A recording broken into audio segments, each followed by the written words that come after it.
Bonjour à tous et merci d'être venus ce soir.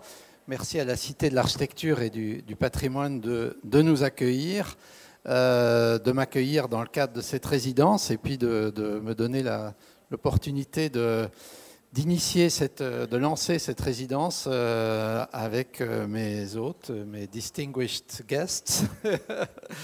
Richard Sennett, donc Marie-Hélène vous a mentionné, et John Bingham Hall. Richard, je crois, pour beaucoup d'entre vous, est quelqu'un qui est connu pour vous. Il est sociologue, urbaniste, spécialiste du développement des villes, professeur à la London School of Economics, aussi à NYU aux États-Unis, et a publié de nombreux ouvrages notamment sur les questions des villes. Il a fondé également l'organisme Teatro Mundi, dont John est le directeur actuel, et nous en dira peut-être un petit mot également. John, alors je précise aussi que Richard est musicien, hein, voilà. C'est aussi une des raisons pour lesquelles je souhaitais l'inviter. D'avoir son regard aussi de musicien sur les questions qui nous occupent. John a un background aussi en musique, tout à fait. Voilà, nous sommes réunis aussi par ces... Je pourrais m'appeler presque musicien aussi. Voilà, et bien voilà. Mais aussi urbaniste et chercheur.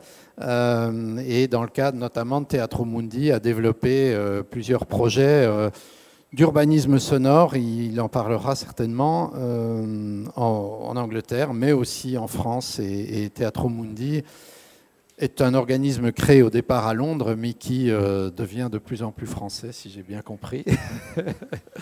Peut-être aussi en guise d'introduction, je voudrais demander à John justement s'il peut nous parler un petit peu de Teatro Mundi et aussi de la raison pour laquelle finalement on a souhaité travailler ensemble autour de ce projet, parce que Teatro Mundi va collaborer à la résidence et notamment aussi à un des événements de clôture de la résidence qui se fera au mois de mars. Vous pouvez en trouver le programme d'ailleurs sur les tables. Mais donc peut-être un mot, John. Oui, merci beaucoup Eric. Je pense qu'on va être très franglais ce soir.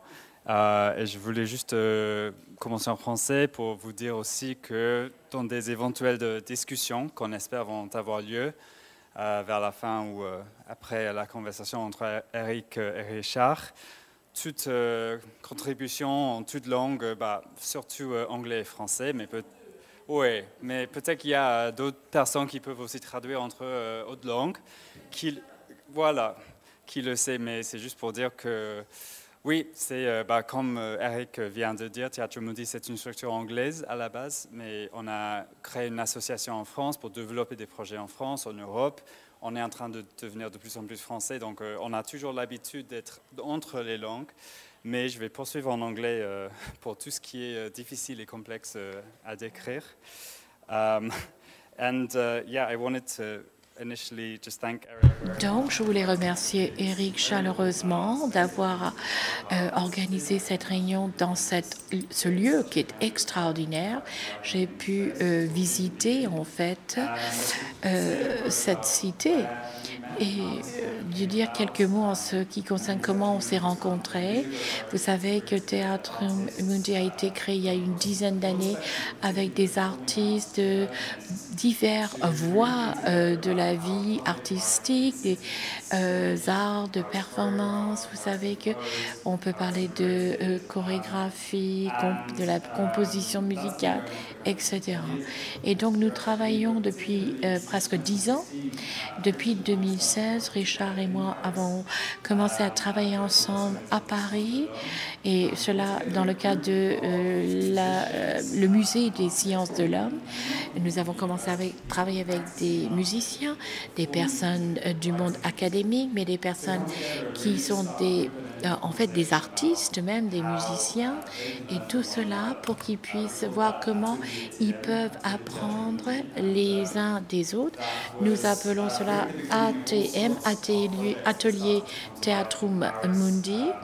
Donc nous avons été très contents de pouvoir mettre sur pied à Paris un projet de performance qui a été réalisé par un extraordinaire artiste dans un lieu à Paris où il y a en fait les habitants des lieux qui visent à transformer où ils habitent. On a travaillé également avec Beyrouth et des artistes sur place.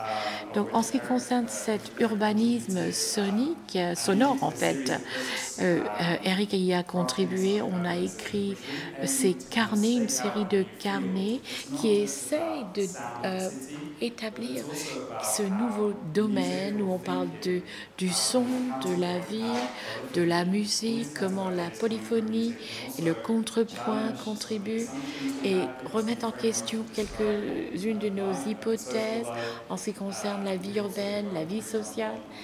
Nous regardons également en fait avec des nouvelles modes de représentation. Et donc cet urbanisme sonore est quelque chose de nouveau qui essaye de créer des passerelles entre les différents domaines de connaissances, la musique, l'architecture. Et c'est ce que nous cherchons à faire ce soir. On va essayer de voir ce que cela veut dire du point de vue musical. Et là, on va écouter Richard et Eric. Et après moi, je vais essayer de voir comment on peut regarder des questions sociales, urbaines, contemporaines à Paris et comment y travailler de façon diverse avec vous ici aussi. Et tout cela pour essayer de relier ces idées, la polyphonie, qu'est-ce que cela veut dire du point de vue social et musical, et cela par rapport à Paris. Donc, en fait, je vais redonner la parole à Richard et Eric et je vais me taire pendant un petit moment. Donc, vous aurez compris effectivement cette idée du musée polyphonique et de la réflexion sur le son dans le musée s'inscrit finalement dans un cadre de pensée plus large, qui est aussi de penser évidemment le son dans la ville, et puis en fait de faire un retour sur le musée en ayant fait ce détour par la ville en quelque sorte, parce que le musée, il est dans la ville d'abord, et puis peut-être que le musée est une forme de microcosme aussi du cadre urbain et de toutes les questions que pose l'urbanisme. Donc d'où cet intérêt effectivement pour la question et de ce lien que je souhaitais faire avec des questions urbaines plus larges. Il faut... Vous ? Ah oui, d'accord, ben voilà. Alors, je vais faire une introduction, ou peut-être un peu plus qu'une introduction, mais je vais essayer de ne pas la faire trop longue parce que je veux quand même laisser la parole à mes interlocuteurs. Mais peut-être quand même quelques mots d'abord sur le titre. Nous avons appelé cette conférence Cité polyphonique et on reviendra peut-être sur les deux termes. Je vais commencer par celui de polyphonique et aussi parce que l'ensemble du cycle de conférences et de manifestations dans le cadre de ma résidence, je l'ai appelé musée polyphonique. Alors, musée polyphonique, ça vient en fait un peu d'une discussion qu'il y a eu au sein des musées récemment. Vous en avez peut-être entendu parler à l'ICOM, le Conseil international des musées, qui a longuement débattu sur une nouvelle définition du musée. La question n'est d'ailleurs pas terminée, elle continue à être discutée d'une manière un peu plus sereine qu'il y a quelques années lors d'un dernier congrès à Kyoto où c'était assez tendu. Et une définition avait été proposée dont je vous livre un extrait. Alors je crois qu'on est sur le... Oui, voilà, on est bien sur le PowerPoint. C'était une partie des membres de l'ICOM qui avait suggéré cette définition et je vous en cite que le début. Elle se lit donc: les musées sont des lieux de démocratisation inclusif et polyphonique dédiés au dialogue critique sur les passés et les futurs. Alors évidemment, cette idée de polyphonie m'a interpellé. Je me suis demandé pourquoi ils avaient fait appel à ce terme. Pourquoi faire référence à un terme musical, sonore, dans un monde qui est généralement plutôt exclusivement visuel? Je parle du monde des musées. Que voulait-on dire par ce terme? S'agissait-il juste simplement de dire il y a de multiples voix dans le musée, ou voulait-on parler d'autre chose? Donc c'est ce qui m'a en quelque sorte amené à réfléchir à ce terme de polyphonie, essayer de l'utiliser pour comprendre finalement notre relation au son, à l'environnement sonore, à la fois dans notre environnement quotidien, intérieur ou extérieur, avec nos oreilles ou avec les prothèses que nous utilisons pour constituer finalement notre environnement sonore, hein, lorsque nous mettons par exemple nos écouteurs sur nos oreilles. Donc voilà, alors partons peut-être de manière un peu scolaire, et j'irai assez vite là-dessus, sur les définitions de la polyphonie. Le dictionnaire, voilà, vous pouvez le lire, ça c'est je dirais la définition de base. Il y a d'emblée, on peut imaginer déjà des ramifications un petit peu plus complexes dans cette définition. Donc non seulement l'idée qu'il y ait plusieurs parties, mais que ces parties aient une sorte d'abord d'indépendance, d'importance égale, et qu'il y ait des règles de fonctionnement finalement dans ces différentes parties, notamment les règles du contrepoint. Alors tout ça se situe évidemment dans l'histoire de la musique occidentale, et j'y reviendrai d'ailleurs sur un débat très précis qui va se passer au XIVe siècle dans la question de la musique, dans l'évolution finalement de la musique religieuse. Ces caractéristiques de polyphonie, on va les retrouver aussi peu ou prou dans d'autres genres ou dans d'autres formes musicales et dans d'autres continents. Et par exemple, on peut penser au travail qu'a mené Simra Arom, l'ethnomusicologue en Centrafrique autour des musiques pygmées, où lui clairement aussi parle non seulement de polyrythmie mais de polyphonie, avec cette même idée finalement d'indépendance, mais aussi de l'idée qu'il y a un tout qui réunit cette diversité finalement, donc cette espèce de mélange entre diversité et unité. Donc voilà, on part de là, on sait qu'on a ces éléments un petit peu de la définition de la polyphonie, et peut-être que Richard certainement y reviendra aussi, et on en reparlera de manière un peu plus fine. Peut-être avant d'y arriver, faire un petit détour, alors aussi un peu en guise d'introduction, sur deux points que je voudrais développer. D'une part, la question de la musique au musée, finalement. Pourquoi on parle de musique au musée? Y en a-t-il eu? Et pourquoi pas? Et puis, sur cette idée aussi de finalement appliquer un concept musical, celui de la polyphonie, à un cadre plus large. À partir de quel moment est-ce qu'on a pu finalement penser cette idée polyphonique dans un sens plus large, ce qui nous permettra ensuite d'entamer notre discussion. Alors, le musée et le son, effectivement, le musée n'a peut-être pas toujours été aussi silencieux qu'on l'a considéré. L'étymologie du mot, hein, le mouseion, qui était ce cabinet à Alexandrie au IIIe siècle avant Jésus-Christ, renvoie plutôt à un lieu de discussion, finalement, un lieu d'échange intellectuel, sans qu'il y ait nécessairement cette idée de collection derrière. Cette idée de collection, elle va apparaître au Moyen-Âge et puis surtout à la Renaissance.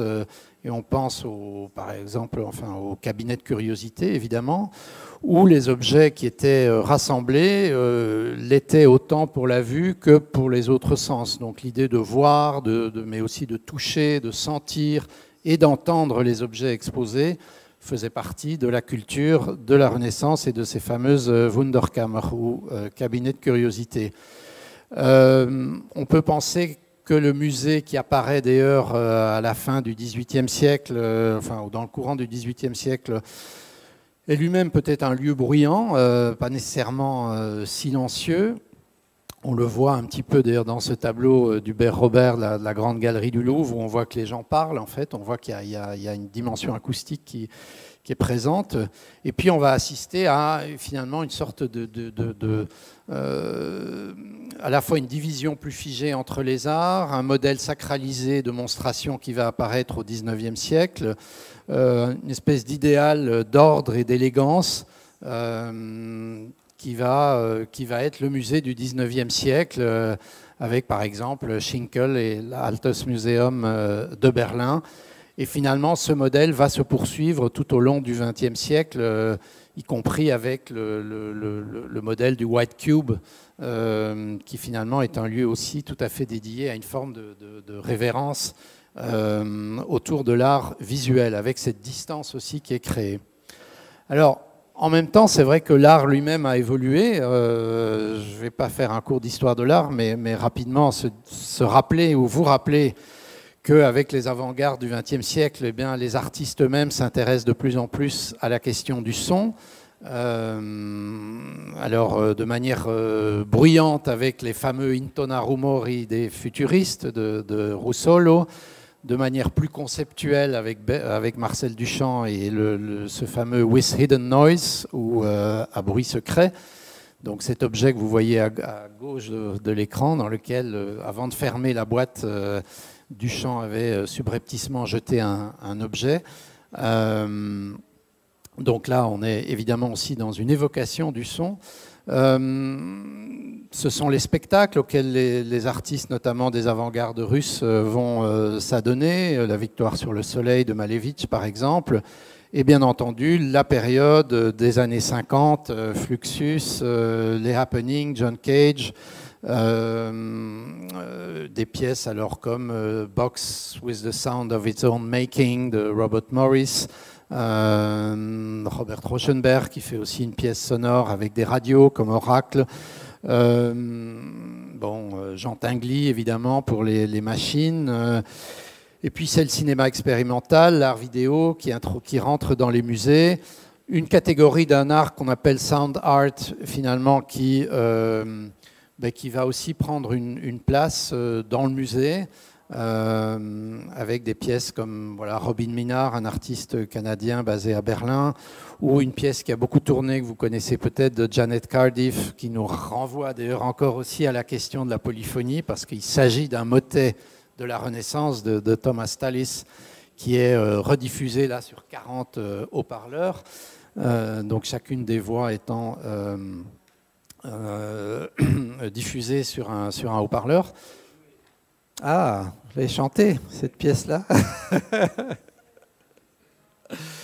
On voit aussi des sujets musicaux et sonores apparaître dans les musées, dans les expositions. Alors j'en cite quelques-unes d'expositions sur l'art sonore qui ont été un petit peu des points de repère aussi dans l'histoire des musées. Ça commence dans les années 70-80 et ça s'est poursuivi tout au long des années 2000 dans la plupart des grands musées. Et également donc, des sujets proprement musicaux, et je cite quelques exemples auxquels j'ai été moi-même confronté ou à l'initiative. Donc l'idée aussi de travailler sur la relation qu'un peintre peut avoir à la musique. Par exemple, Paul Klee, une expo qu'on avait fait au Musée de la musique, une grande icône de la pop et finalement de la culture populaire au sens large, David Bowie, au Viennet, que nous avions présenté ensuite à Paris également, et comme le citait Marie-Hélène, une expo sur un artiste ou un compositeur vu aussi sous l'angle finalement des arts plastiques, ou en tout cas en partie. C'était l'exposition que j'ai menée à Hôtel Beethoven. Donc tout ça, les musées finalement ont dû s'adapter aussi finalement à cette dimension sonore, généralement dans des lieux qui n'étaient pas destinés à accueillir du son, donc ce qui a posé pas mal de problèmes aussi aux musées pour accommoder finalement, pour accueillir le son dans ces espaces. Nous reviendrons au musée plus tard. On va revenir un petit peu à la question de la polyphonie. Parce qu'en fait, on va parler de polyphonie en quelque sorte en le en le passant, en le faisant glisser vers d'autres domaines. Et cette idée presque d'interopérabilité du concept, on ne peut le faire que parce qu'il y a eu aussi une évolution du concept lui-même, même dans l'histoire de la musique. Et je vais faire là effectivement un petit saut dans le temps, on va remonter au XIVe siècle, au moment où finalement cette polyphonie connaît le début de son apogée, de sa complexification aussi, et d'un débat qui va naître alors au sein de l'Église, parce que c'est au sein de l'Église que évidemment cette musique se développe. C'est la fameuse querelle que les musicologues connaissent bien entre l'ars antiqua et l'ars nova, qui était en fait plus qu'on analyse aujourd'hui comme une sorte de querelle entre les anciens et les modernes, mais qui est finalement aussi à la fois une question liturgique, une question de lisibilité de la musique ou d'intelligibilité de la musique, parce que finalement, ce qu'on appelait l'ars nova était quelque chose qui était encore très lié au plein chant, donc l'idée qui est le chant grégorien, qui est la trame finalement de la musique, auquel on rajoutait des voix, mais des voix qui restaient toujours finalement dans un rapport d'homorythmie, un rapport de suivi de la musique. Et donc avec cette idée qui privilégie la compréhension et la pureté du chant. Au XIIIe siècle, il y a une évolution importante qui est évidemment l'évolution de la notation aussi qui va se faire, avec l'idée d'une musique mesurée, avec une création finalement de nouvelles formes de notation qui va permettre cette complexification. Et celle-ci provoque évidemment des réactions très fortes. Alors, je ne vais pas vous lire ce long extrait d'une décrétale du pape Jean XXII en 1320 qui critique vertement cette nouvelle école, cette nouvelle tendance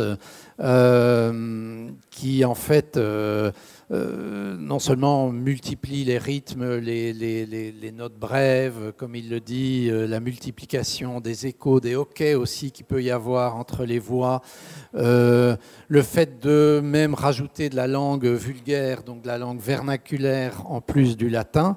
Donc tout ce jeu de construction nuit en fait à une forme de compréhension et d'intelligibilité. Mais plus qu'une critique de l'intelligibilité, voire du plaisir esthétique résultant de ces ornements, comme je disais, ce rejet des nouvelles tendances révèle aussi une transformation conceptuelle. Il faut se rappeler que dans la conception ancienne de l'écriture musicale, le signe était un symbole, lié par essence à ce à quoi il renvoie. En fait, ce symbole renvoie à l'ordre du monde, donc aussi à l'ordre divin. Et dès lors, la note écrite, y compris la note musicale, est investie d'une sorte de poids métaphysique. Dans la conception nouvelle, on se situe en fait dans une perspective qu'on peut qualifier de nominaliste, en référence aux débats qui ont lieu à ce moment-là dans les universités, que ce soit à Paris ou à Oxford, où les mots du langage deviennent des signes, de purs éléments de renvoi, déchargés de toute cette symbolique. Et ce qui est vrai du mot l'est aussi du coup pour la note et la note écrite.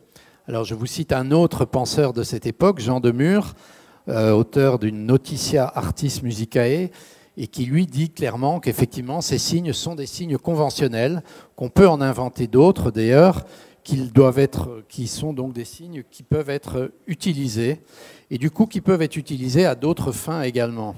Et donc on a une sorte de portabilité du concept et du signe détaché de sa fonction symbolique et qui peut alors générer finalement d'autres utilisations, y compris finalement dans des calculs de proportion, des calculs d'espace, des calculs de... alors ce lien entre le son et l'espace, il existait déjà avant, bien sûr, les musiciens le connaissaient.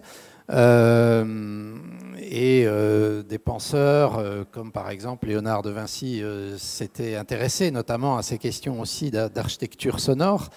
Mais là, l'idée d'utiliser un système de signes commun pour penser la musique et l'espace va de pair ou n'a été possible qu'avec cette sorte de transférabilité. Alors pour citer un exemple, en 1436 a lieu l'inauguration du dôme de Florence, on appelle aussi Santa Maria dei Fiori, avec son dôme de Brunelleschi. Et un motet est commandé à Guillaume Dufay, qui est donc le compositeur un peu de la cour papale de l'époque, franco-flamand. Et ce motet, qui s'appelle Nuper Rosarium Flores, que je pourrais vous faire entendre, mais je pense qu'on va plutôt continuer la discussion, est basé sur toute une série de rapports de proportions très précises qui gouvernent notamment les différentes durées, les différentes sections de l'œuvre. On a longtemps pensé que ces rapports de proportions correspondaient à celles de la nouvelle cathédrale, qui a effectivement des proportions similaires. En fait, alors bon, il y a tout un débat parmi les musicologues là-dessus. Il semblerait que ce soit plutôt inspiré d'un passage de la Bible qui décrit le temple de Salomon, et dans lequel il y a aussi des proportions qui sont indiquées. Mais donc tout ça, c'est l'idée que ces proportions architecturales ont gouverné les formes sonores. On a aussi l'inverse, je dirais des proportions musicales qui vont gouverner en fait l'architecture, si on veut.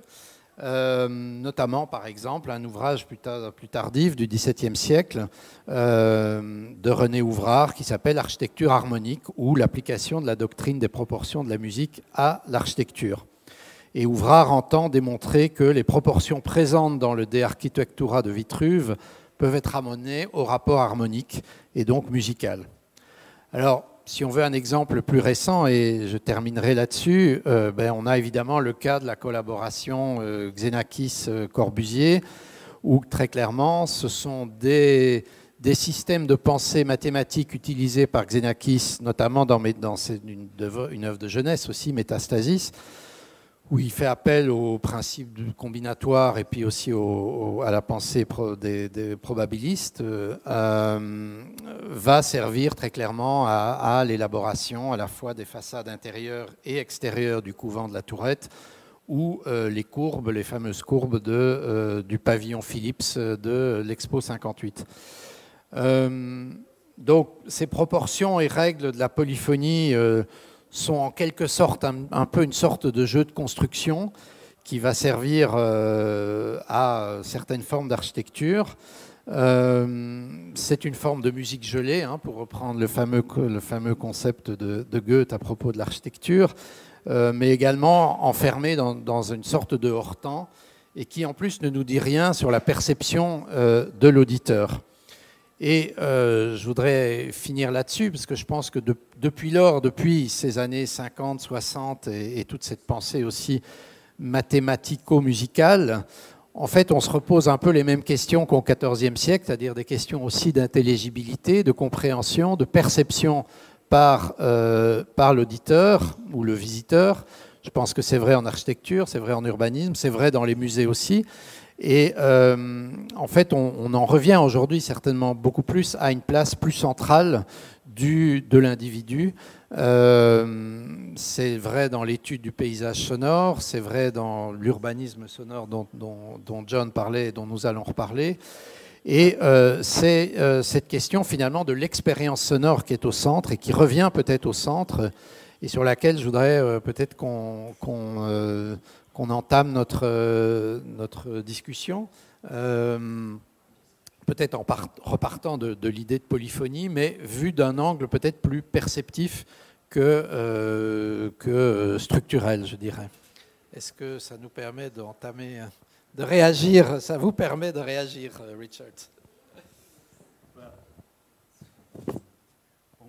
Vous devez m'excuser si je parle en anglais. Très faible. Merci pour cette présentation si riche. Ce sujet, j'ai abordé le sujet d'une façon plutôt différente.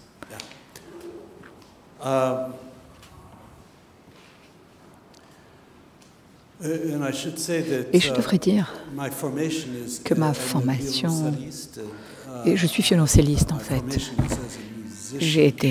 Ma formation originale était celle d'être un musicien. Et tout au cours de mon existence, j'ai été très intéressé par les façons selon lesquelles la musique propose pas simplement une métaphore, mais plus exactement, ça sert à comprendre la culture, de quoi il s'agit. C'est-à-dire que cela permet d'éclaircir une sorte de façon d'approcher la culture sur des arts vivants, disons. C'est-à-dire que la culture, c'est vraiment une expression. Généralement, lorsque l'expression même de la culture est bien exprimée, c'est en termes oraux, en fait, les comportements, des paroles, des mots que les personnes savent dire, des rituels qu'ils savent répéter, ou des personnes qui tentent d'avoir un comportement social qui pourrait être décrit par des mots. Richard Butler écrit sur le fait que le genre est une sorte de performance en soi. Ce n'est pas physique dans sa façon de penser, c'est quelque chose qui est plutôt verbal, oral. J'ai été beaucoup plus intéressé par l'expression non verbale, sonique et également les propriétés qu'a la danse qui finalement permettent d'exprimer et créer une culture. Donc c'est un petit peu là, c'est un peu pour expliquer d'où je viens et quelle est la toile de fond. Je crois que le premier point dont nous pourrions discuter, c'est le rapport entre la polyphonie et le contrepoint. Polyphonie et contrepoint en français, évidemment. Techniquement, dans les performances, pour un musicien, la polyphonie, comme vous l'avez dit, il y a différentes voix qui ne sont pas toujours égales, mais en tout cas indépendantes. Et cela signifie que la gamme de la polyphonie est réellement un terme qui va depuis le Moyen-Âge jusqu'à les marteaux sans maître de Pierre Boulez, où de nombreuses voix se produisent ou émettent en même temps.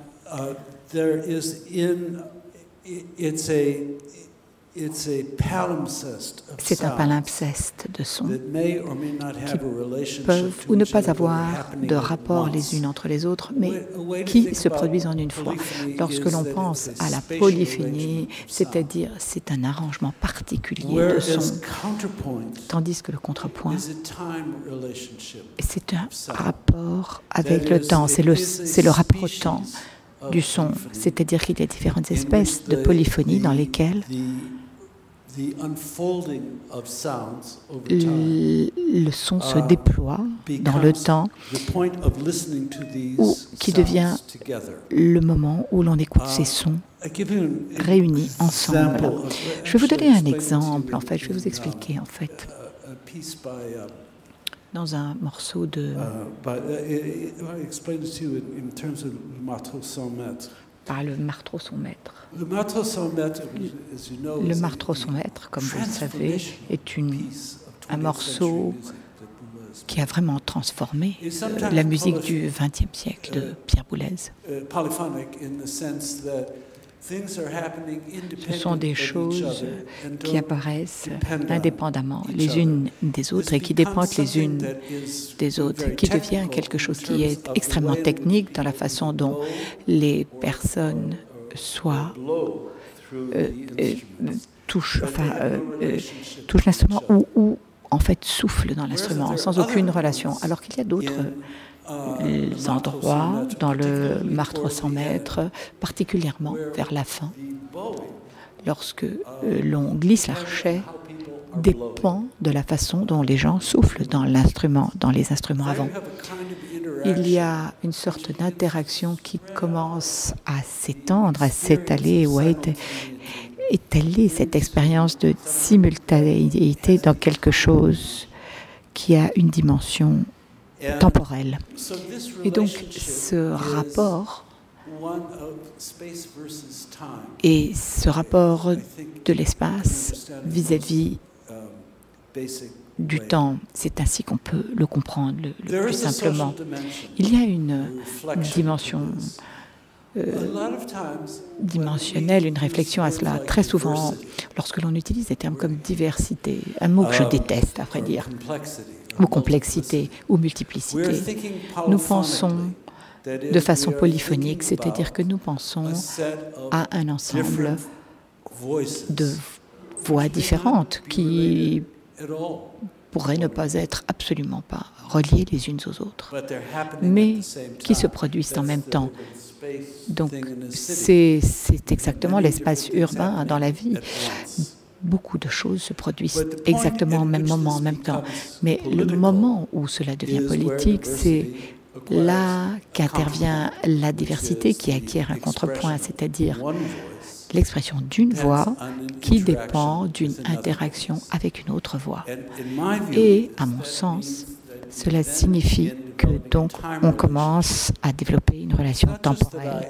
C'est pas simplement parce que j'écoute ce que vous dites ou qui vous êtes, mais ma réaction à cela graduellement prend la forme de, par exemple, une limitation, l'exemple de Boulez, ou de contestation.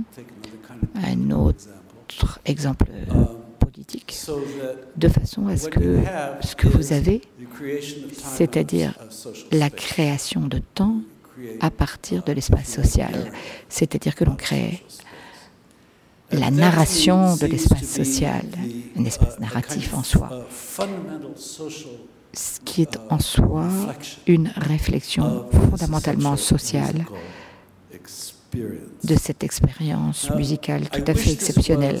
Alors, j'aurais voulu que cela fût une idée qui fût mienne et qui vraiment, à laquelle j'aurais pensé moi-même, qu'elle fût vraiment originale et que je l'ai trouvée.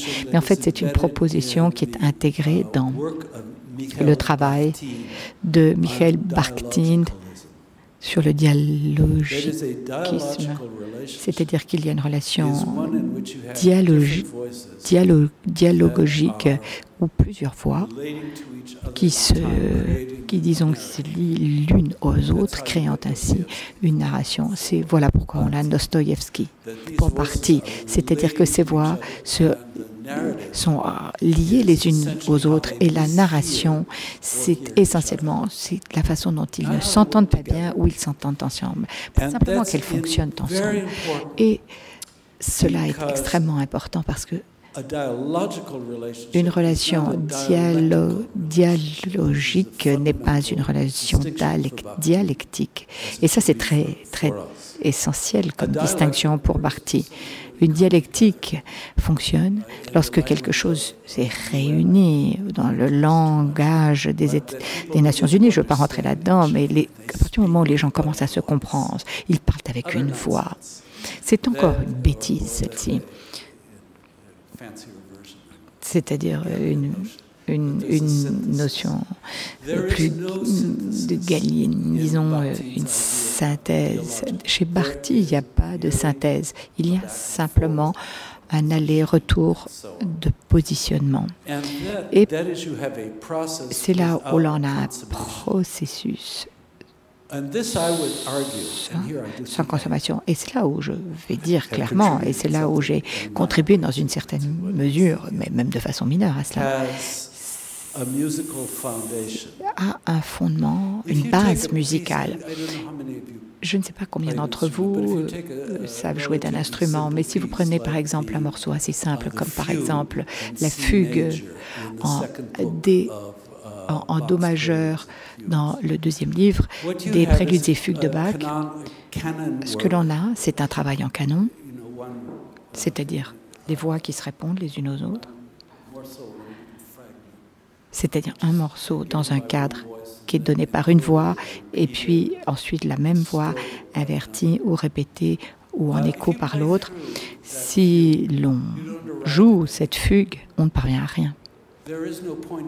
Il n'y a pas de point de compréhension. C'est le génie, je pense, de l'écriture de la fugue de Bach qui a complètement qui accroche parce qu'il se produit après, même si rien ne s'accumule. C'est-à-dire que si vous êtes capable de jouer cette fugue, vous comprendrez exactement ce que je veux dire. C'est-à-dire que l'on s'oriente, on avance dans le temps, mais on ne s'oriente pas vers un objectif. Et c'est là le génie du contrepoint de la fugue, de l'écriture de la fugue, qui a une sorte de poussée vers l'avant sans consommation. C'est exactement dans le point de Stockhausen, Zeitpisse, c'est une sorte de poussée énorme, un élan, mais qui ne va nulle part. N'est-ce pas? Ça n'arrive nulle part.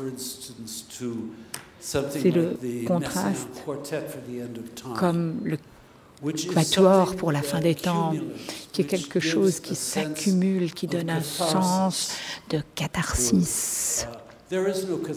Il n'y a pas de catharsis chez Bach. Il n'y a pas de catharsis chez Messiaen. Et donc ça, pour moi, c'est ce qui est si essentiel, si fondamental. Quand on parle de cette distinction. Et voilà pourquoi le défi qui se pose ici, si l'on y pense socialement, c'est comment éviter de penser à ce rapport dans le temps qui a été réellement consumé, c'est je ne veux pas parler de libéralisme à l'américaine, où tout arrive ensemble et tout le monde se sent bien l'un vis-à-vis des autres. Ça n'a aucun sens. C'est une bêtise politique et ce sont de la mauvaise politique parce que cela signifie que l'on sacrifie beaucoup de différences afin d'avoir ce type de catharsis. Je suis désolée. Je suis très très long, mais cela fait des décennies que je pense à cela. Et donc, l'école dont je viens, comme vous le savez, est une école tout à fait pragmatique, une école de philosophie très pragmatique. Et la clé ici, le mot-clé que l'on peut avoir ici, c'est de ce pragmatisme, c'est l'expérience. Expérience en français, bien sûr. Aussi bien en anglais et en français, ce mot « expérience » est trop vague. Il faut nous en référer à l'allemand pour comprendre des expériences qui, disons, renvoient à cette expérience, la différence entre la polyphonie et le contrepoint. En allemand, on peut parler d'expérience dans les deux façons, c'est-à-dire le Erlebnis ou Erfahrung. Erlebnis, c'est une expérience qui est sensée en soi-même, qui a un sens en soi-même. C'est comme la polyphonie, c'est-à-dire que beaucoup de sens sont activés en même temps. Ils peuvent ne pas être égaux, mais ils sont indépendants. Alors que Erfahrung exprime quelque chose qui est une expérience qui aurait une forme. Et comme par exemple l'idée de Erfahrung, qui dit que la forme est graduellement une continence, c'est-à-dire que l'on donne une forme pour l'expérimenter dans le temps qui permet de réunir avec d'autres personnes. C'est vrai chez Heidelberg aussi. Mais pour d'autres façons de l'aborder et d'y penser, c'est vraiment ce terme allemand, c'est-à-dire une expérience qui est poussée vers l'avant dans le temps. Elle a une forme, mais c'est un petit peu comme ce canon de Bach dans la petite fugue dont je parlais. On ne sait pas où elle va. C'est un processus sans fin, Il y a une forme dans le temps sans qu'elle se consume avec le temps.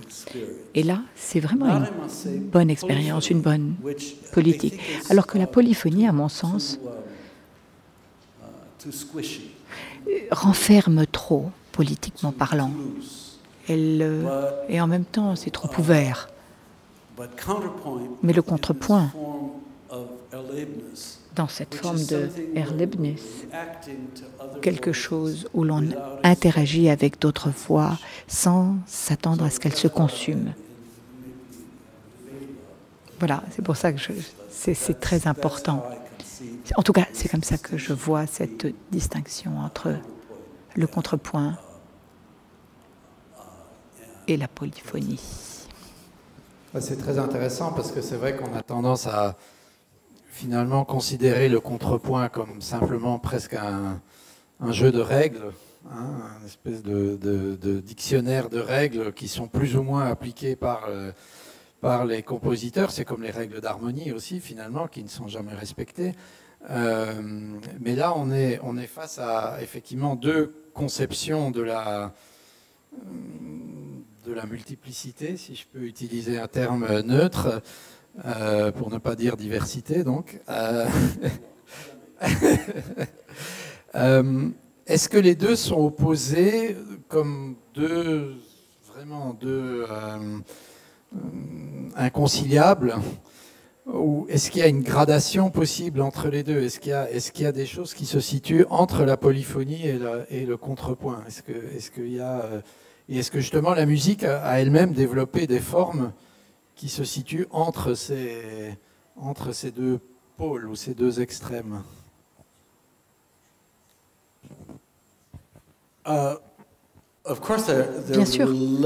Bien sûr qu'elles sont liées. Tout est lié en fait. Mais pour moi, Eric,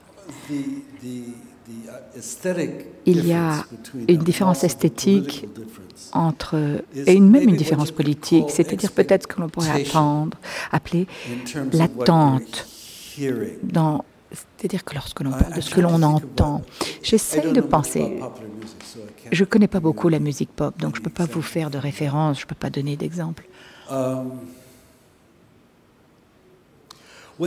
Lorsque l'on écoute, est-ce que vous avez écouté les musiques de Philip Glass?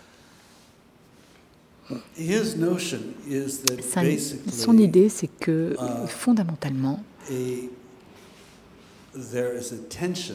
il y a une tension entre la polyphonie et le contrepoint qui fonctionne ainsi. C'est-à-dire que, par exemple, le premier...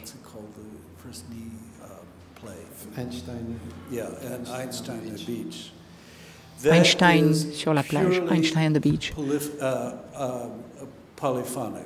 C'est purement polyphonique. Il y a des répétitions qui se répètent et se répètent. Et il y a quelque chose d'étrange qui se produit, c'est-à-dire qu'au lieu de tout ce son a cappella que l'on entend, on commence à entendre. Ils chantent tous la même chose et ils jouent la même chose. C'est très ennuyeux en fait, mais après 4 ou 5 minutes, on est frappé par le fait qu'il y a quelque chose qui est en train d'émerger à partir de là, qui ne peut pas être réduit à une simple polyphonie. On entend des morceaux, des parties qui ne sont qui ne vont pas vraiment ensemble.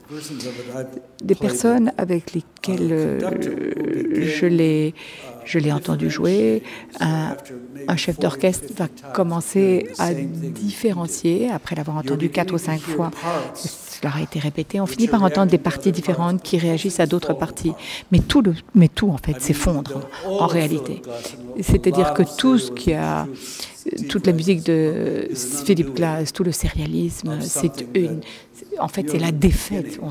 C'est quelque chose qui ne fait que commencer un ensemble de répétitions, de sons polyphoniques qui se répètent. Et en fait, ce que j'essaye de dire ici, et sais que je ne suis pas en train de le dire clairement, c'est que dans une certaine mesure, le contrepoint, parce que c'est ce que fait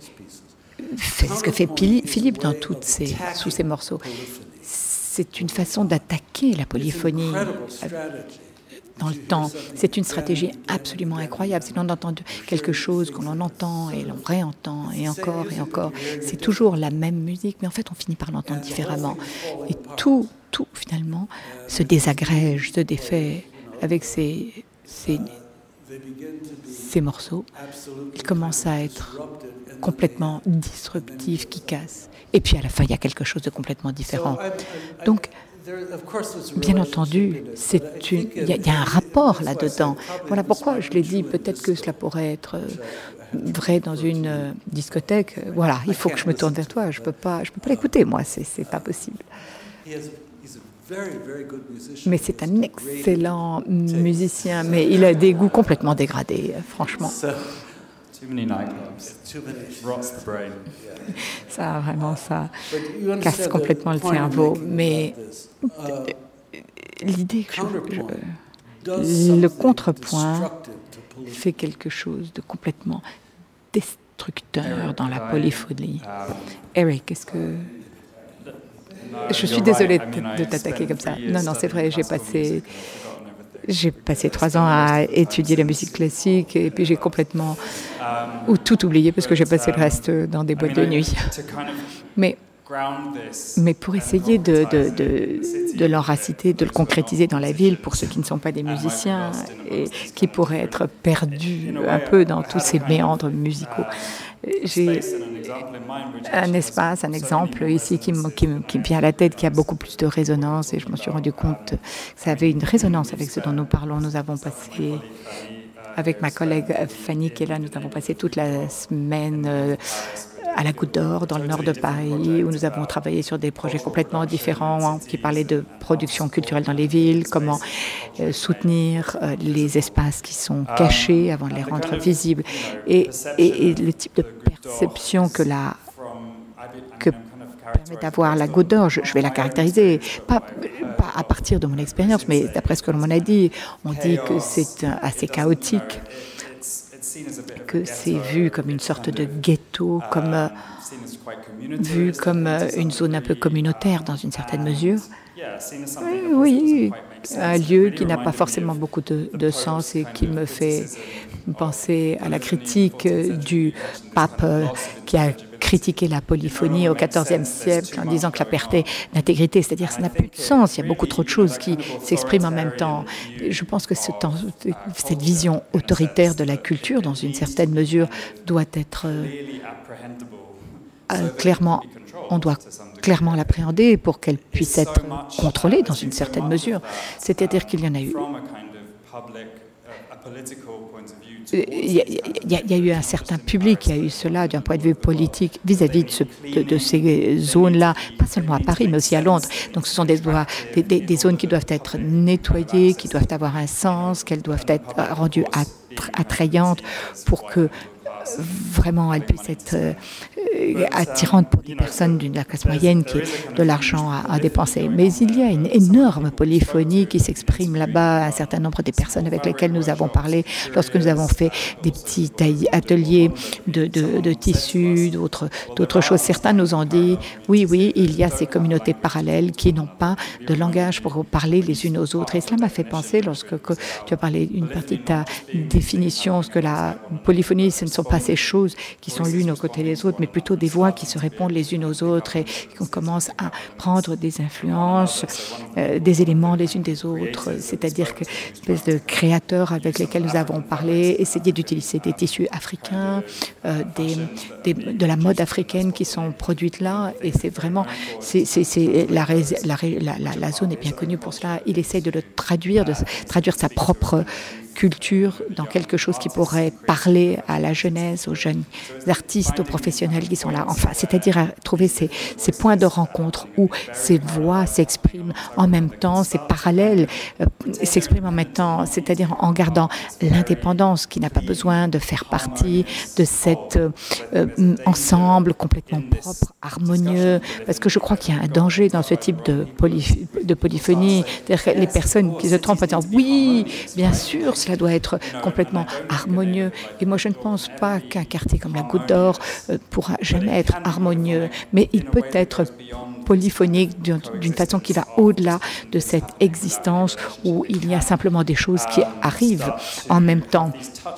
Il y a ces points d'ancrage où les choses se répondent, se connectent, se parlent les unes aux autres.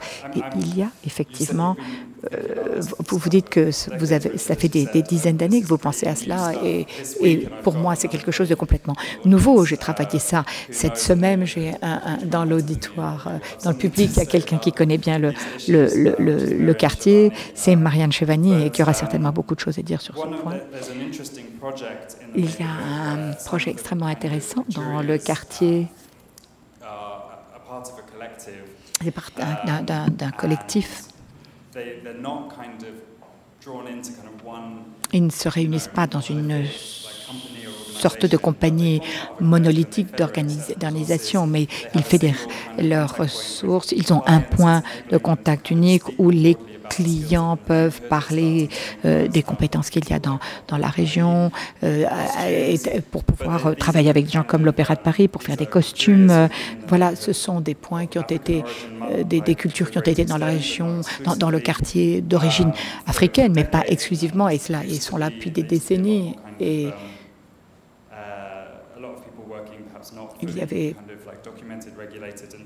avait beaucoup de gens qui travaillaient. Ça n'a pas été forcément documenté, régulé, mais on ne peut pas vraiment contrôler ça. Et dans cette définition, Eric, de dépendance des voix, mais qui appartiennent à un tout. Et je crois que c'est un modèle très intéressant pour toutes ces petites entreprises qui existent, ces individus qui ont leurs ateliers individuels, avec leur art individuel, leur artisanat individuel, qui essayent de parler et qui puissent être entendus au niveau de la ville, pas simplement en disant bon, ce sont des gens sur lesquels on ne sait rien dans ce quartier complètement chaotique, qui font des choses qui n'ont pas de sens. On doit dire oui, effectivement, nous n'avons pas besoin de changer cet espace, de le nettoyer, de le réorganiser, cet espace. Et c'est un peu justement la question de l'expérience, tout comme la polyphonie, c'est-à-dire qu'on ne peut pas vraiment l'expérimenter comme quelqu'un qui marche dans ce quartier. Et c'est là, quand on a commencé à parler avec les gens et essayer de comprendre comment ils fonctionnaient, c'est alors que cette espèce d'organisation de ces différentes choses qui se sont exprimées, on ne peut pas l'exprimer, on ne peut pas le voir, on ne peut pas le toucher.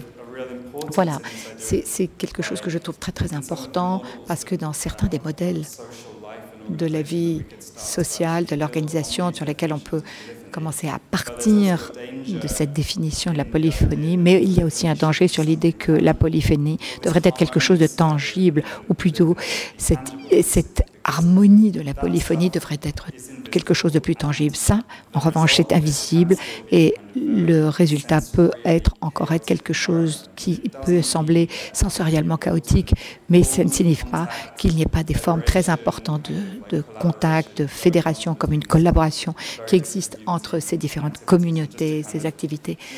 C'est-à-dire, et qui va bien au-delà de ça, ces différentes histoires, la façon comment les nouvelles musiques s'organisent avec les musiques africaines, avec un défilé de mode, un magasin qui vient de s'ouvrir. Enfin, il y a beaucoup de points d'ancrage comme ça, et je crois que c'est très très important que ces formes d'interaction qui émanent de cette mode d'organisation polyphonique deviennent en fait des événements tangibles, en fait des sortes de réunions tangibles, sans pour autant imposer. Je pense qu'on pourrait revenir à l'aspect musical en pensant que c'est là la différence entre un orchestre avec un chef d'orchestre qui joue une polyphonie composée à l'avance, bien organisée, en organisant une sorte de semi-improvisation, pas simplement l'improvisation où chacun fait ce qu'il veut, mais comme vous l'avez dit, Eric, une série de principes qui créent des moments où les choses sont ensemble, c'est-à-dire de façon temporelle. Tous les 16 mesures, on peut avoir des moments où tous se réunissent. Est-ce que je peux dire quelque chose? C'est vous questionnez. En fait, ce qui s'est passé pour énormément de pratiques de chefs d'orchestre, par exemple, concerne la recherche pour savoir comment les voix subordonnées sont traitées dans le contexte de performance. Il y a eu une génération de chefs d'orchestre qui avaient la mélodie, et vous aviez des soutiens de texture, en fait. Vous savez, si vous regardez une performance de Toscanini, en fait, c'est une structure plutôt linéaire. Il y a quelque chose qui domine et il y a un élément de soutien. Mais au cours de ma génération et dans les générations plus jeunes, il y a eu en fait le concept de la voix intérieure qui était un soutien pour la voix dominante. On entend cela dans la différence de la performance de Toscanini, de la sérénade de Tchaïkovski et la version de Pierre Boulez. Vous écoutez Toscanini, c'est très linéaire, tout tombe ensemble, tout est équilibré.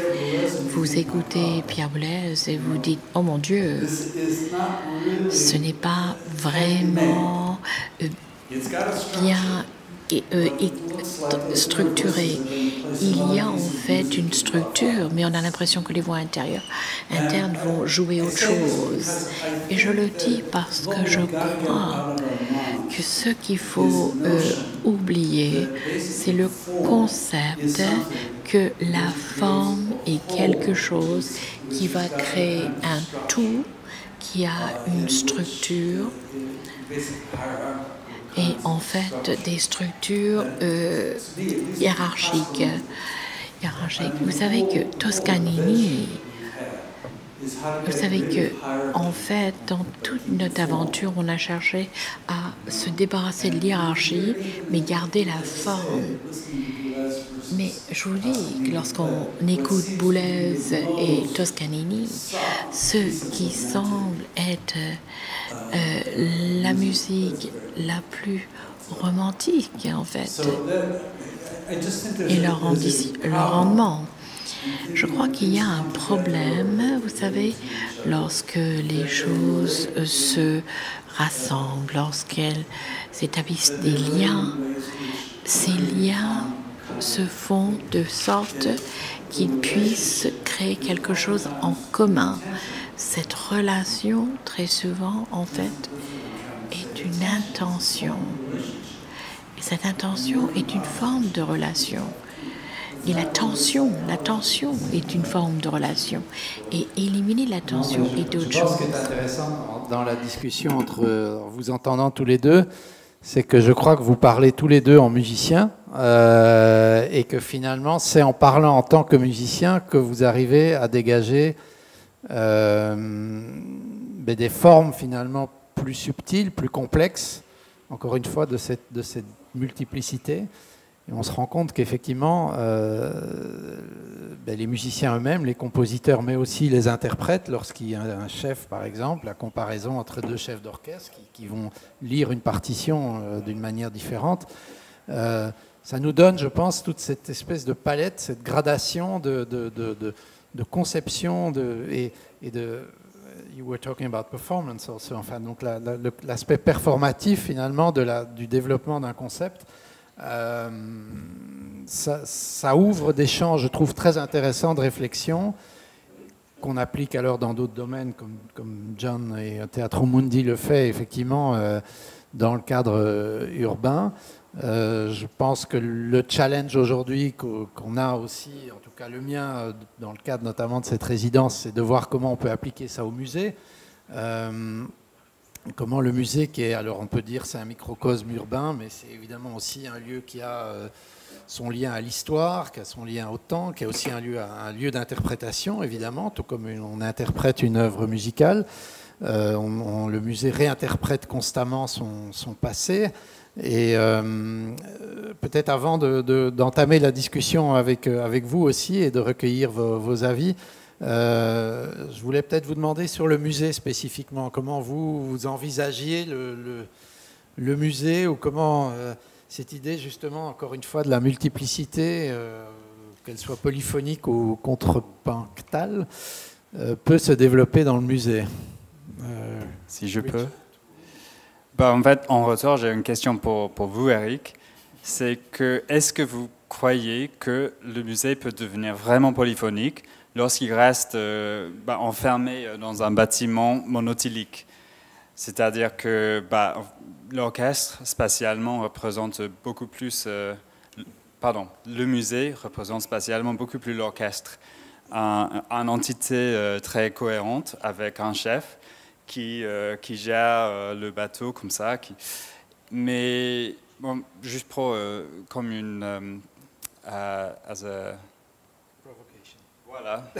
J'avais oublié le mot en anglais ainsi qu'en français. Comme provocation, d'imaginer que si on a un modèle du musée qui représente un petit peu plus ces couturiers à la goutte d'or, c'est-à-dire qu'il n'y a pas d'espace partagé, de grand espace où on se communique au public.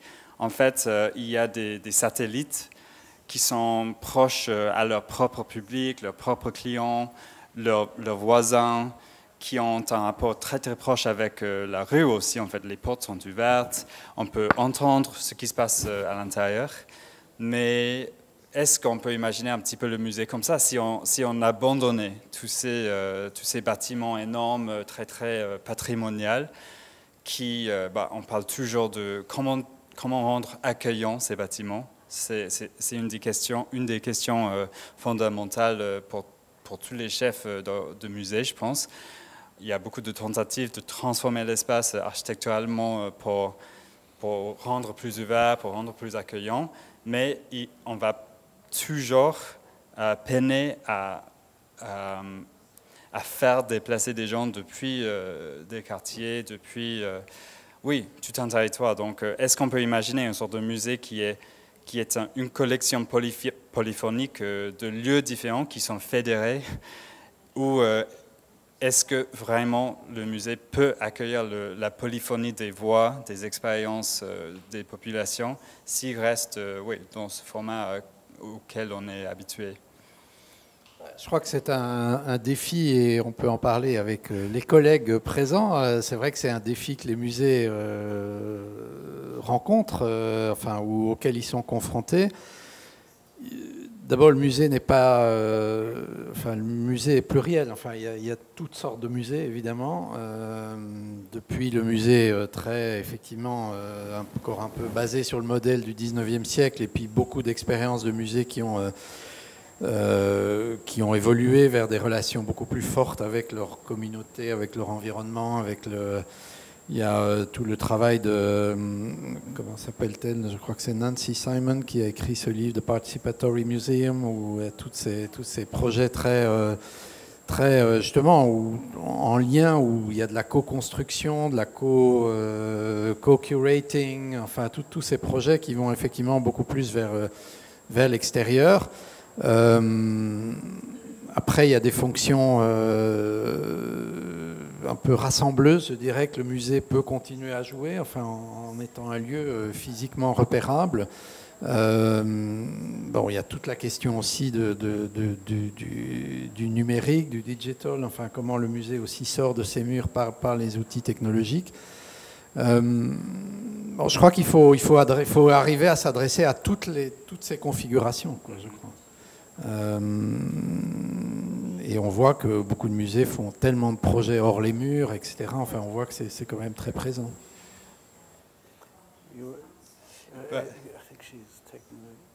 Ah oui. S'il y a des contributions à tout moment, n'hésitez pas à demander le micro. Mais je voulais vous dire aussi, Richard, que les musées à Londres, je ne sais pas pour Paris, mais sont en train de devenir des nightclubs aussi. Parce que... Friday Late. Oui, exactement, pour accueillir ces différents publics et avoir un like a different sonic environment. On est en train de monter, des Friday Lates, Thursday Lates, like turning museums into spaces for performance, clubbing, but actually mais aussi des séances de yoga. Voilà, okay. But they actually work really badly for this. Mais en fait, ça ne fonctionne pas très bien parce que vous savez, ce sont de très grands lieux avec des problèmes acoustiques. Il y a tellement d'écho et donc parfois il est très difficile d'inviter le son dans ces musées. Donc, cela par rapport au niveau social. Il y a des questions, des remarques, Je voulais revenir sur le débat que vous avez posé au début de la présentation sur la définition du musée par l'ICOM, qui a été rejeté et qui a notamment été attribué par le fait que le mot polyphonique a fait débat. Et je me demandais, pas le seul, évidemment.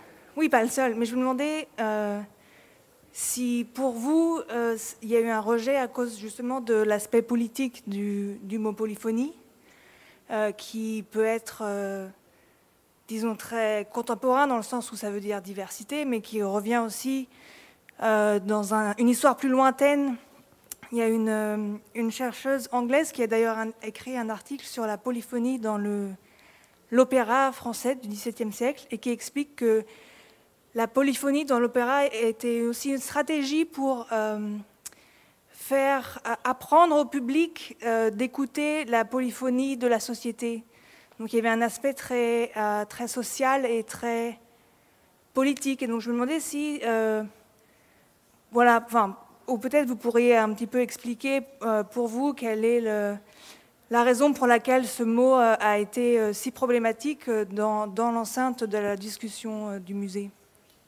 Ouais, il m'a semblé qu'évidemment la discussion qu'il y a eu sur cette définition, qui était proposée plutôt aussi par les musées anglo-saxons, enfin, il y avait aussi un peu presque une différence culturelle et de compréhension, peut-être dans les termes, mais aussi de compréhension sur le rôle du musée. Ce qui avait été reproché à cette définition, c'est que les missions, on va dire, premières du musée, c'est-à-dire la question de la collection, la question de la conservation, la question voire de l'exposition, n'étaient pas mises en avant, en tout cas pas en tête parce que la phrase que je vous avais montrée, c'est vraiment le début de la définition. Et après, éventuellement, on parlait du reste. Donc c'était, alors, à la fois accompagner une évolution que tous les musées ont finalement suivi, c'est de mettre le public et le visiteur au centre du dispositif. Ça, je pense que tout le monde est assez d'accord là-dessus. Mais effectivement, l'accent mis sur la diversité, sur la dimension plus politique, effectivement, faisait débat. Même si, sur le terme polyphonie, enfin, je n'ai pas souvenir qu'il y ait eu un débat très spécifique sur ce terme-là. Mais enfin, il a interpellé effectivement parce que finalement, il apparaissait plus comme une sorte d'incongruité finalement, comme quelque chose un terme venu d'ailleurs que finalement qu'on ne comprenait pas, m'a semblé. Mais la dimension politique sous-jacente, on en a parlé effectivement. Je pense qu'elle est là, elle est tout à fait là. Et elle a sans doute une histoire. Alors, ce serait intéressant de voir effectivement comment, par rapport à l'histoire de l'opéra, par exemple, cette question revient aussi sur le tapis. Merci.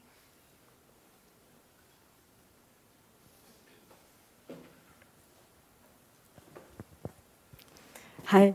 Je vais poser la question en anglais parce qu'elle s'adresse à John et Richard. You spoke about Vous avez parlé de polyphonie et de concepts opposés. Peut-être que l'opéra pourrait être une idée opposée là. Est-ce que vous avez des références que vous pourriez partager avec nous de polyphonie harmonieuse, peut-être en dehors de ce qu'on accepte comme harmonie standard, forme de harmonie standard. Vous parlez musiquement? Maintenant, du point de vue technique, l'harmonie. L'harmonie, en fait, est un mot assez brut dans le sens qu'il existe beaucoup de formes différentes d'harmonie. Dans le contrepoint, ces harmonies peuvent être parfois, elles peuvent avoir lieu en même temps, par exemple. Vous savez, lorsque vous avez toutes les voix qui arrivent ensemble, ou ça peut être plus évident chez Bach, où l'harmonie arrive, mais pas en même temps. C'est-à-dire que vous avez une voix qui arrive plus tard, en fait, qui va résoudre ce qui s'est passé plus tôt. Du point de vue musical, je n'aime pas faire ce type d'analyse. Analyse associée avec un nazi Schinkel. Et en fait, on parle du fait que l'harmonie est coupée en tranches, en fait. Je crois que pour nous, ce n'est pas très utile. Une des choses intéressantes de l'harmonie moderne, c'est que, étant donné que ce n'a pas lieu en même temps, il y a en fait une question de mémoire. Vous entendez des voix différentes et en fait, tout d'un coup, c'est votre mémoire qui construit cette harmonie entre eux. Et il faut savoir que beaucoup de cette contrepoint est déterminé par les règles de l'harmonie. Et vous savez que c'est quelque chose en fait que les canons expriment également. Mais vous savez que c'est souvent une question de temps et espace. Ce n'est pas une question entre les consonants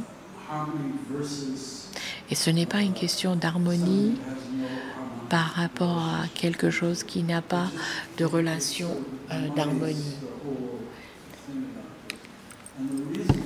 Et la raison pour cela, c'est que dans la musique occidentale, l'évolution harmonique ne vient pas en fait des voix. Si vous pensez à Chopin, il y a un sens de l'harmonie extraordinaire chez Chopin. C'est extraordinaire.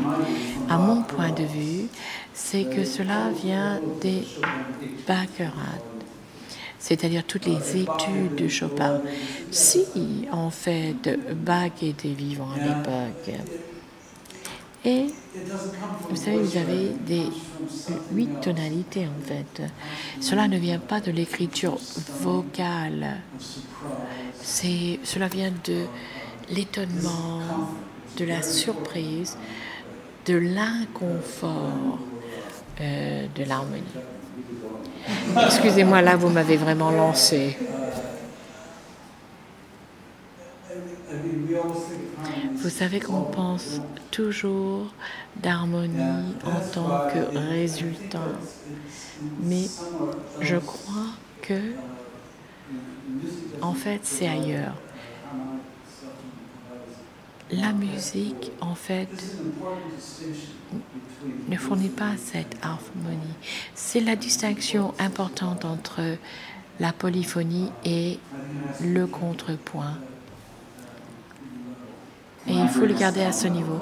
Est-ce que je peux nous ramener à terre, peut-être au niveau culturel?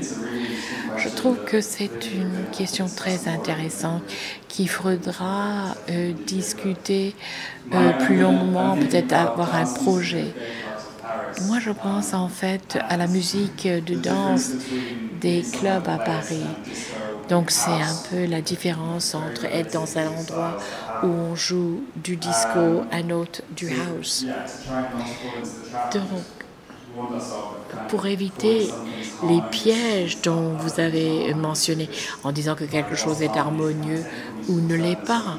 Vous savez, l'harmonie est un terme technique musical avec des idées spécifiques. Si je pense par exemple à la disco ou le house qu'on entend le dimanche soir, si je pense à des bruits industriels tels que la toilette, vous entendez à la toilette, la boîte de nuit ou messe qui sont terribles.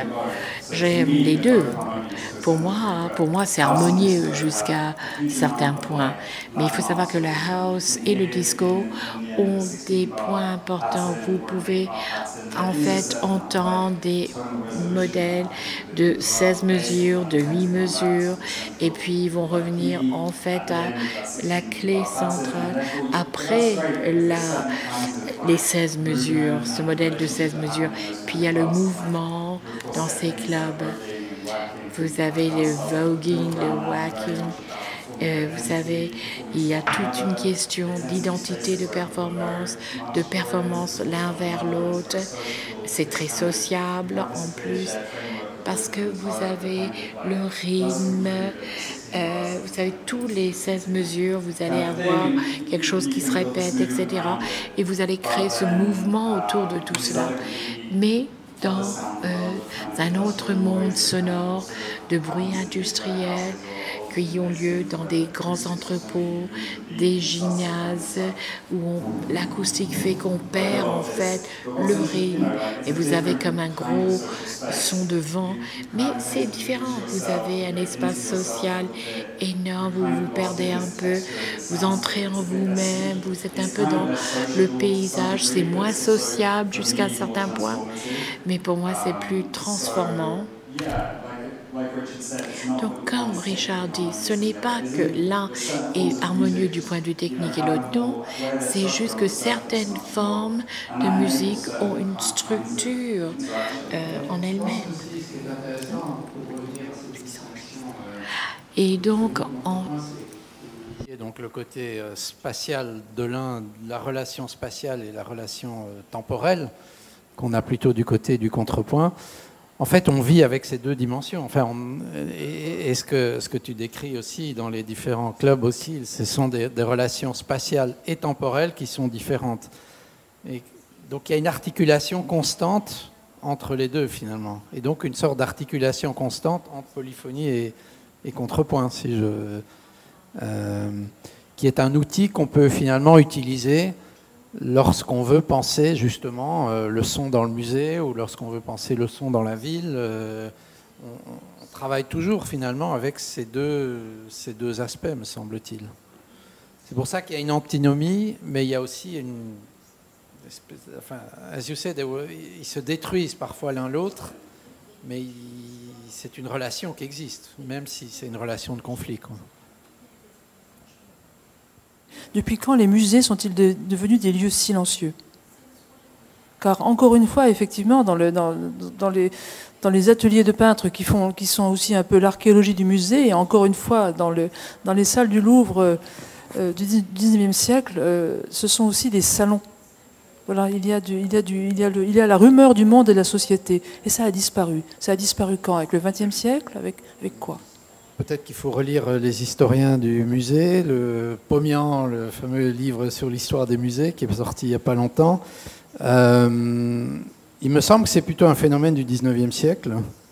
En fait, c'est aussi un phénomène lié à l'ouverture au musée à tous les publics, c'est-à-dire en fait la démocratisation du musée qui a induit certaines formes de comportement, c'est-à-dire qu'on était prêt, et il y a des exemples, je sais, pour en avoir lu certains, de l'ouverture du Viennet dans les années 1860, qui était un musée qui se voulait justement ouvert à tous les publics, qui était ouvert le soir, par exemple, à l'inverse du British Museum, qui était ouvert 2 heures par jour, il fallait prendre rendez-vous à l'époque, etc. Donc qui était réservé quand même à une forme d'élite.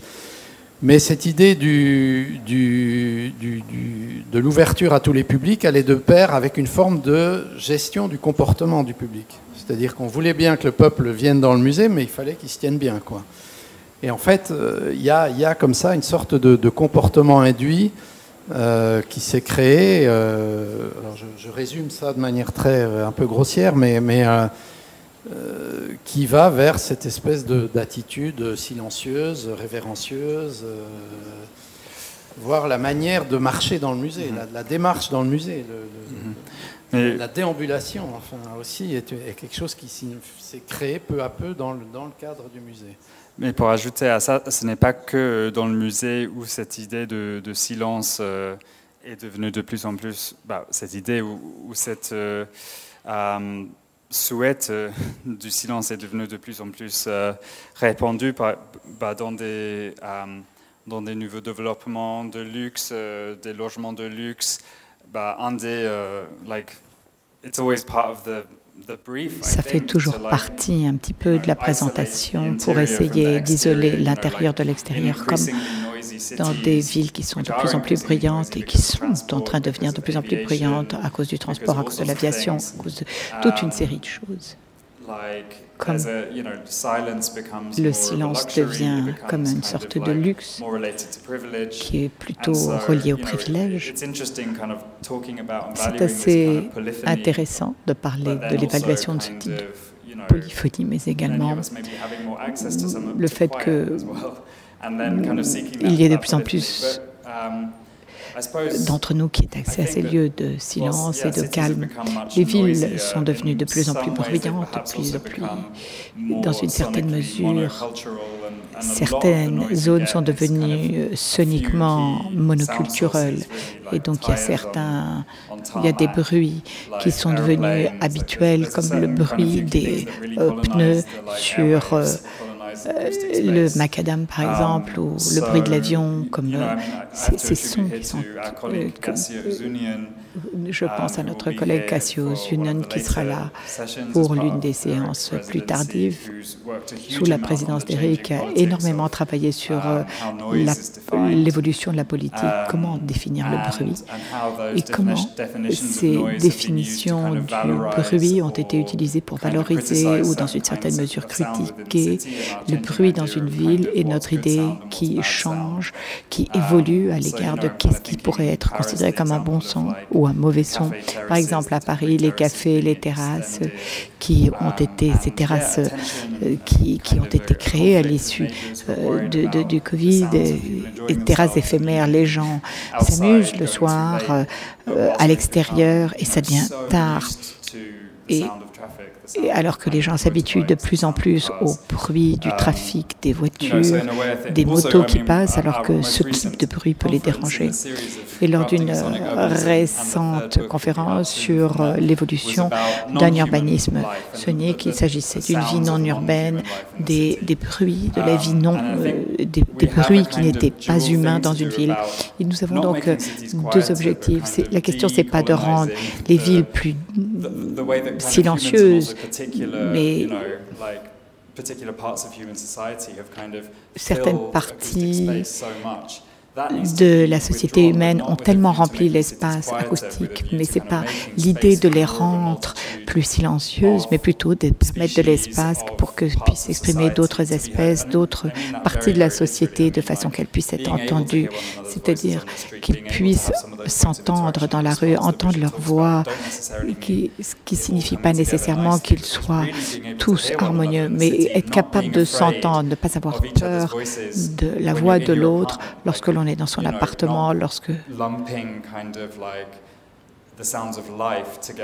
ne pas, disons, amalgamer le son de la vie avec le bruit de la pollution sonore. Je crois qu'il faut que nous devrions retirer certains sons des villes, peut-être pour les faire peut-être plus bruyantes dans une certaine mesure et plus harmonieux avec les sons de la vie. Voilà, c'est mon opinion en tout cas. Moi, je dirais plutôt... Peut-être qu'on pourrait en terminer. Vous avez été public tellement remarquable et merveilleux. Mais je crois que nous avons quelques petites boissons à prendre. Mais ce que je voudrais dire en parlant du silence, la question du silence, c'est une question extrêmement intéressante et très amusante parce que finalement,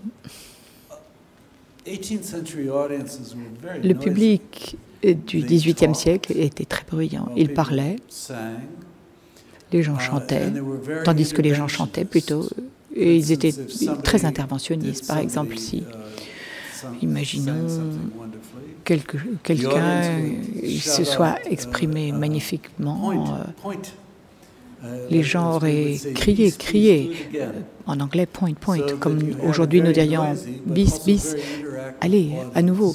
On avait un public qui était très bruyant, mais très interactif. Et que s'est-il passé avec la musique du XIXe siècle, particulièrement vers la fin du XIXe, où elle devient plus dramatique, où elle se termine avec Wagner. C'est-à-dire que le public veut maintenir le silence afin de pouvoir expérimenter l'art. C'est-à-dire qu'elle devient plus soumise, parce que si l'on perd quoi que ce soit, si l'on manque quelque chose à cause du son extérieur, l'expérience avec le son qu'on est censé écouter sera moindre. Donc l'expérience avec le son et le silence se mélange dans ce thème de la bourgeoisie, tandis que l'expérience du public du XVIIIe siècle, pour nous, probablement, si nous revenions en arrière, on se demanderait si ces gens étaient vraiment intéressés par l'écoute de la chute enchantée ou que sais-je. Ils criaient les uns d'un autre, ils criaient bis encore, voilà. C'est-à-dire, ça nous paraîtrait quelque chose de très superficiel, peut-être une façon d'expérimenter l'art, la musique. J'y ai pensé souvent.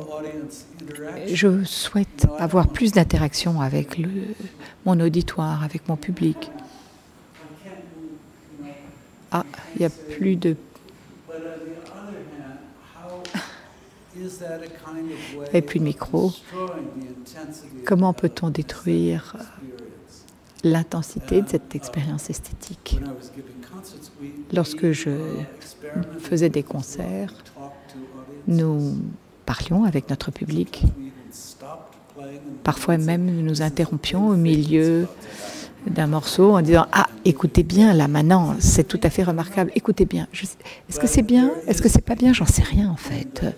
Mais je pense que dans le domaine esthétique, il y a un changement absolument monumental. Cette notion que l'on doit réellement se rendre pour pouvoir éprouver une expérience esthétique profonde. C'est un grand pouvoir qui nous est donné.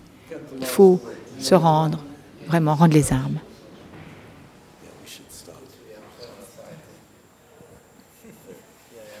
Après, je voudrais juste rebondir sur deux points. Alors, d'une part, en effet, on a l'impression que, d'une manière générale, c'est le milieu de la culture ou toute action culturelle qui se doit être un petit peu silencieuse, où on doit avoir une certaine révérence vis-à-vis de la culture. Et en fait, ce que vous décrivez du théâtre au XVIIIe siècle, aujourd'hui, on va le retrouver plutôt. Alors, ça va être les corridas, où on vient, on mange, ça va être le milieu sportif, l'arène sportive, et c'est là où on retrouve cette interaction entre ce qui se passe, le spectacle qui est donné, et puis le public qui appelle, qui contribue, et où l'apport sonore du public est tout aussi important que ce qui se passe dans l'arène. On l'a bien vu d'ailleurs avec le Covid, le stade vide, ça fonctionne pas pareil. Voilà. Donc ça c'était une réflexion pour rebondir sur ce changement d'attitude en fait par rapport au son de la foule dans les musées. L'autre point aussi, je ne suis pas tout à fait d'accord sur le musée silencieux parce qu'en fait, je pense qu'il faut beaucoup introduire la notion du temps et de la fréquentation. Comme dans beaucoup de lieux, on a souvent aussi une image en fait des stéréotypes, c'est-à-dire l'image du musée désert dans lequel il n'y a personne et c'est particulièrement silencieux et on est très révérencieux devant les œuvres. Mais en fait, le Louvre, c'est pas ça. Hein. Le Louvre, c'est un autre son. Le Louvre, c'est ce bruit de la foule, c'est ce bruit des gens, c'est ce bruit c'est peut-être pas de bruit des cris, c'est peut-être pas des gens qui courent, on n'est pas tout à fait dans la rue, mais il y a vraiment une réflexion sur le niveau sonore sur des très fortes fréquentations touristiques. Il y a aussi, je trouve, une variation du son dans le temps entre le moment de semaine, le moment où vous avez des groupes d'enfants qui viennent, ou le week-end. Donc il y a cette notion un peu du son et du temps dans la polyphonie dont on peut parler relativement au musée. Et je crois aussi, par rapport à ce que vous avez pu dire au début, que les musées cherchent à s'ouvrir vers plus de diversité. Mais ce qui en fait partie, en fait, c'est le nombre d'actions qui se développent dans les salles de musée, d'activités, d'actions, le rôle aussi des groupes d'enfants. Et donc il y a tout un courant au sein des musées qui va justement en fait à l'encontre de cette attitude peut-être trop révérencieuse vis-à-vis des œuvres, et qui produisent du coup autant de sons variés et différents au cours du temps. Oui, non, je suis d'accord avec vous. Hein. C'est sûr qu'il y a simplement, c'est vrai que d'abord cette dimension sonore, en quelque sorte, elle n'est pas prise en compte, et généralement elle n'est pas prise en compte aussi dans la conception, enfin souvent en tout cas dans la conception architecturale des bâtiments. C'est vrai qu'elle elle existe. Le musée n'est pas silencieux, je suis d'accord. Il y a une dimension sonore qui varie alors selon toutes sortes de paramètres, mais elle n'est généralement pas prise en compte, et elle n'est pas utilisée aussi finalement. On pourrait l'utiliser enfin comme un outil finalement. Et puis, comme vous dites, il y a tout ce qui est activité et tout ça qui modifie le paysage sonore du musée, c'est tout à fait clair. Donc, il y avait encore une question. Oui, non, c'est juste, est-ce qu'il n'y a pas une relation aussi très forte comme, entre le musée comme un espace de regroupement, un espace de sociabilité, et puis un lieu plutôt d'ailleurs un temps. Est-ce qu'on passe pas d'un musée qui est d'abord un espace au XVIIIe ou au XIXe siècle, et que après c'est peut-être plus le temps qui compte, c'est le rapport aux œuvres qui n'est pas le même. On ne regarde pas de la même façon au XXe siècle peut-être que dans les siècles précédents. Donc est-ce que ça n'a pas aussi... il y a une fusion qu'on peut avoir avec des œuvres aujourd'hui. Est-ce qu'on avait le même regard au XIXe siècle quand c'était un lieu de rassemblement et de... Question que je pose. Oui, je pense. Enfin, je ne connais pas, mais c'est sûr que les conditions de vue étaient totalement différentes, comme les conditions d'écoute de l'opéra ou... il suffit de revoir aussi, d'ailleurs, on connaît les accrochages de l'époque, enfin on voit d'après ces accrochages accumulatifs, etc. Donc c'est sûr qu'il n'y avait pas la même, peut pas y avoir la même attention visuelle sur chacune des œuvres. Mais tout ça a été un peu dans le sens, effectivement, alors qui change aujourd'hui, qui a évolué. J'avais fait dans une autre conférence, j'avais dit qu'on était passé du white cube au black box maintenant, parce qu'en fait les musées devenaient des théâtres aussi. Enfin, d'abord parce qu'il y a la performance, il y a des activités, il y a l'installation vidéo, enfin il y a l'installation, il y a tout ça. Donc quand c'est les tanks que la Tate avait ouvert, qui étaient vraiment des espaces uniquement dédiés à de l'art performatif. Donc on est peut-être déjà passé à un autre stade que celui du White Cube, même s'il y a encore beaucoup de White Cube qui s'ouvrent. Mais tout ça induit effectivement d'autres relations aux œuvres, c'est sûr. Mais je pense qu'on va peut-être s'arrêter là-dessus. En tout cas, merci beaucoup à nos invités.